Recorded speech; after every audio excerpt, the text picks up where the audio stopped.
So the Trump administration is diverting $3.6 billion in military funding to pay for the president's border wall. The money will go towards the construction of 175 miles of wall along the U.S.-Mexico border.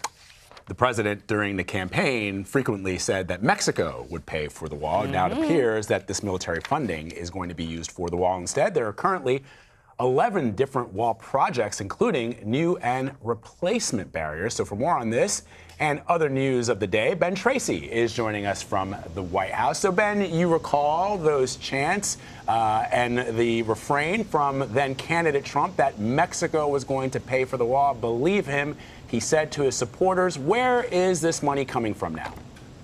It's not coming from Mexico. We can tell you that Mexico is not paying for the wall. Taxpayers will be paying for this new construction. This is $3.6 billion, and the Pentagon says this is being taken from 127 military projects. Half of those are here in the U.S., half of them are abroad. They have not yet released the list of specifically which projects are being defunded, but they are in the process of briefing members of Congress who are going to be losing some of these projects that were supposed to take place in their districts. As you can imagine, that is not something that's likely to make these members of Congress very happy.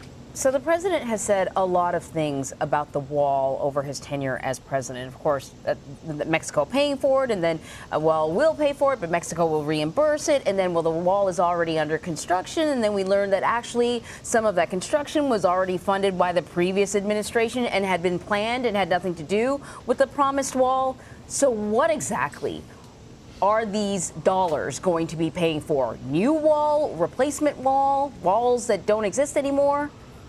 It's D, all of the above. This appears to be both reinforcing current structures that exist on the border and some new construction.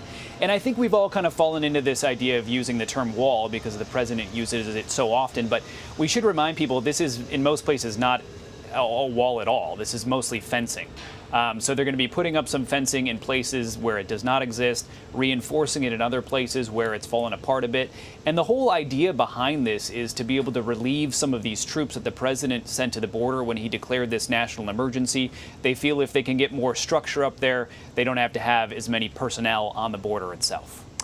All right, Ben, let's move on to another subject, gun control. Many Democrats are calling on Senate Majority Leader Mitch McConnell to act after yet another mass shooting in Texas over the weekend, but he says he will not work on anything that the president will not sign. So with Congress returning from summer recess, do we expect this to be a top issue for the Senate?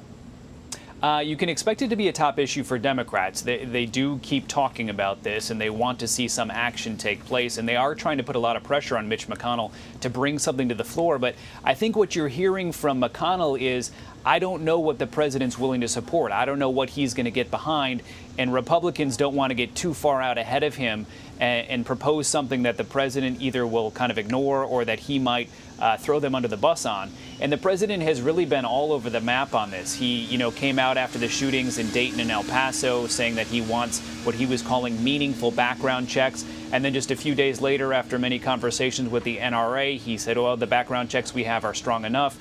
It seems the plan the White House is behind lately is some sort of idea of expediting the death penalty for the people who do these mass shootings.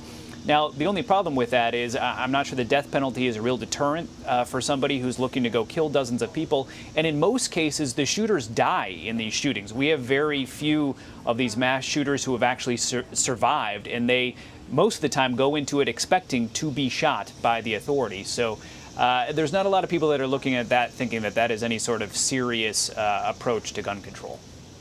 All right, we'll see how it all plays out. Ben, as always, we thank you. Thanks.